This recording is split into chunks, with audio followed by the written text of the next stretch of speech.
Good morning, everybody, and welcome back to another installment of Scott's Selections here on Saturday, May 18th. Before we end up getting into what happened yesterday, just a quick reminder that all of the plays of the day will be on the Winners and Whiners page today, as I will be filling in for Scott Steen once again on the Deep Three, and all of those, and that video has already been uploaded. So if you want the plays of the day, those are the three on that video. However, I will still be doing what I did yesterday, and I will be giving out my leans on the card. Also, a brief announcement, there will be no tennis video today, as the fact that there's only 2 tennis matches, and I didn't really see any value on the ATP card, so I will be skipping it entirely. So if you are waiting for a tennis video, sorry, but I will not be doing one today. But quick recap of what happened yesterday on the Deep Three with the plays of the day. We ended up going 2-1 for plus 0.81 units. We won with the Dodgers money line at minus 130. They won easily. We won with the A's minus 1.5 at plus 104. They won easily. And we lost on the Sharks money line at roughly plus 130. And they ended up losing 2-1 despite outshooting St. Louis by 10 shots. Is what it is. There was value on that play. Didn't work out in the end, but we ended up still having a profitable day. And the 3 plays have already been uploaded for that, so I will be giving out my leans on that one, but I won't be giving out my leans on those games, but I will be giving out the leans on the rest of the betting card. So it's time to dive right in with the most important game that everyone wants to talk about, which is the NBA game between the Golden State Warriors and the Portland Trail Blazers, as Portland absolutely choked away a golden opportunity to tie the series at 1-1, and Golden State rallied from behind to win down the stretch. Now Golden State goes to Portland up 2-0. Total's been bet up from 220.5 to 221.5. And the Trailblazers were favored by 2.5. It's still mostly 2.5, but it is -2 at Bet Online at minus 113. In terms of my leans for this game, first of all, I'm just going to announce I will not be betting on this game because I think it could go a variety of ways. However, at first glance, I would lean to the under, and I would lean to the Golden State Warriors money line as well as the plus 2.5.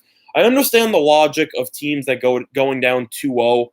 And I know that a very popular lean on whether it's Twitter or any other betting site will tell you to take the Trailblazers in the first half, as teams that are down 2-0 historically have done really well in the first half of Game 3.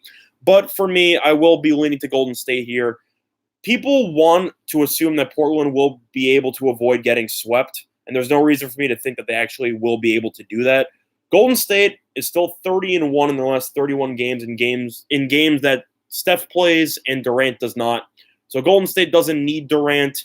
All of the rumors about that are officially true, as we've seen how the Warriors have performed with Durant on and off the court. Of course, Durant is an all-time great scorer, but the Warriors definitely are a lot more of a selfless team, and their brand and that type of brand of basketball, as well as their defensive efficiency, has definitely gone up with Durant off the court. But other than that, for me, I don't think Portland has any answers for Curry. Curry's been destroying them the entire series. Thompson was great in the last game. Even the supporting cast was very solid. Portland has gotten some support from Lillard in the last game, and McCollum was okay.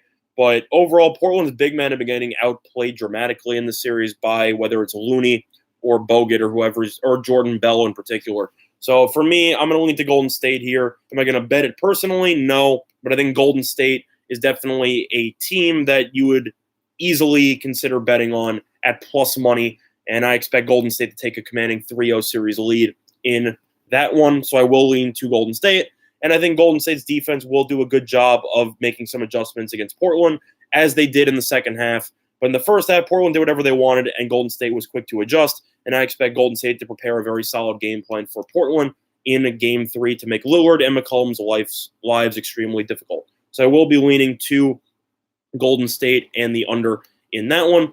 Moving on, there is no hockey on, unfortunately, as the Bruins broke out the brooms on the Hurricanes, so the game that would have been on today is no longer in existence. So we will be skipping that because there's nothing to talk about, and we will be giving out our baseball leans for the entire baseball card.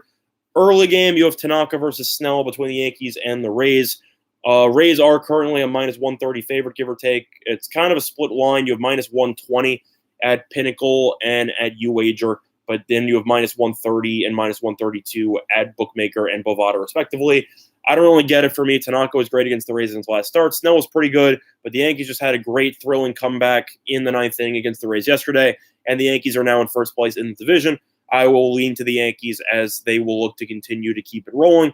Moving on, you have the White Sox and Toronto. I have no thoughts on this game whatsoever, as you have Clayton Richard versus Giolito. I lean to the over, but am I really thrilled with any play in this game? No. I personally wouldn't touch that game with a 10-foot pole, but those are my thoughts on that game. Moving on, you have the Cardinals versus Texas. You have a very rare total of 12 in this game, as it's going to be in Arlington during a hot, borderline summer day.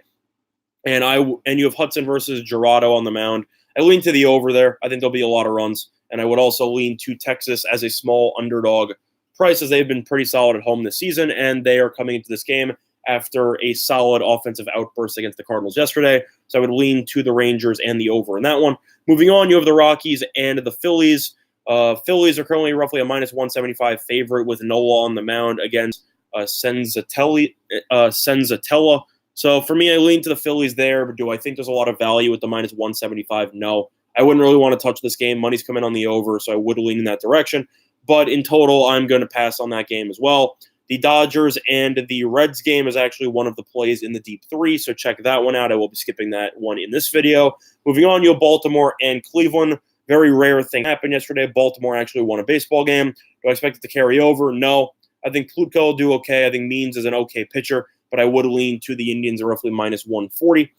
Moving on, you have the Mets and Marlins. That's another play in the deep three, so look for that one in the deep three video. I will be skipping that one in this video. Moving on, you have the Tigers and the A's. I lean to the A's at minus 115 here. Boyd's been very solid. Mengden has not been, but Detroit's been awful the last week, and we ended up winning with betting on the A's minus 1.5 yesterday. So I would be leaning to the Athletics in that game, and I would also lean to the over 9.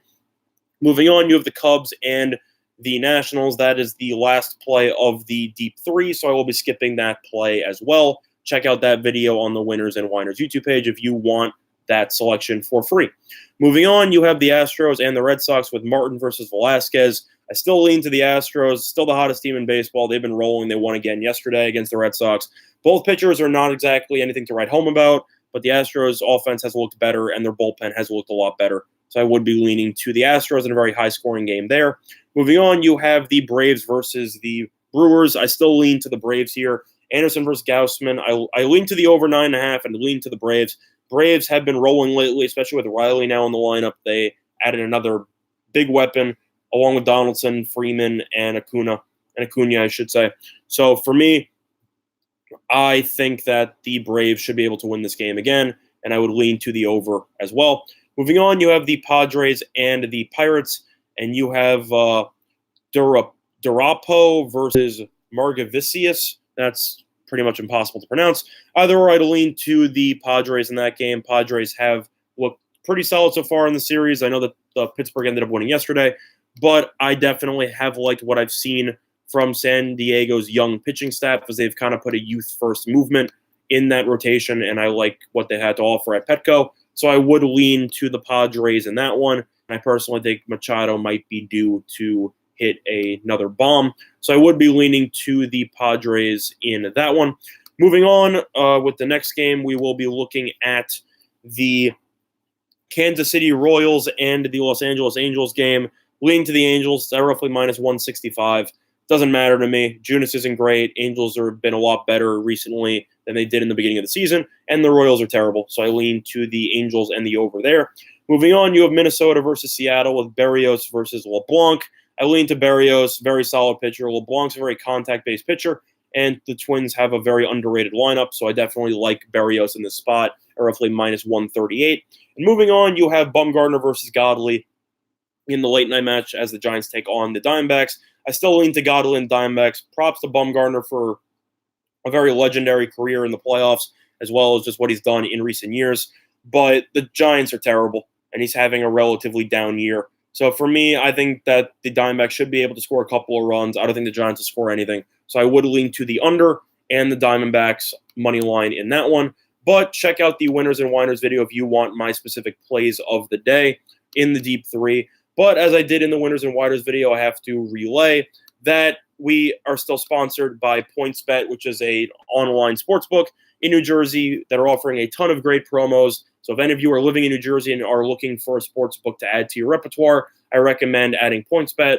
Some of the deals that they have, you get up to 2 risk-free bets up to $1,000. So if you bet on any game and you end up losing, you get your money back. But if you end up betting on those games and win, then you not only get your money back, but you also get the winnings. So in other words, it's a risk-free money-back guaranteed bet, and they're letting you get 2 of those with any new account on PointsBet. Moving on, NBA playoffs. They have a money line bet deal where if the team you bet on is up after 3 quarters, you win. You don't have to wait till the 4th quarter. You automatically get to cash your bet. And in the NHL playoffs, similar type of idea. If the team you bet on is up by 2 goals at any point, you win. So you don't have to bother watching the entire hockey game, I should say. But with that being said, that's going to do it for this installment of Scott's Selections here for Saturday, May 18th. And good luck to all of you and your respective bets on this Saturday. And if you are going to be betting on the Preakness, good luck to all of you. I don't really have a thought on the actual race itself. Improbable's favor, do I think that the horse is going to win? I don't know, but we shall see sometime tomorrow. Either or, one thing is for certain, and that is that there will be no Triple Crown this year. But overall, have a good day, everybody.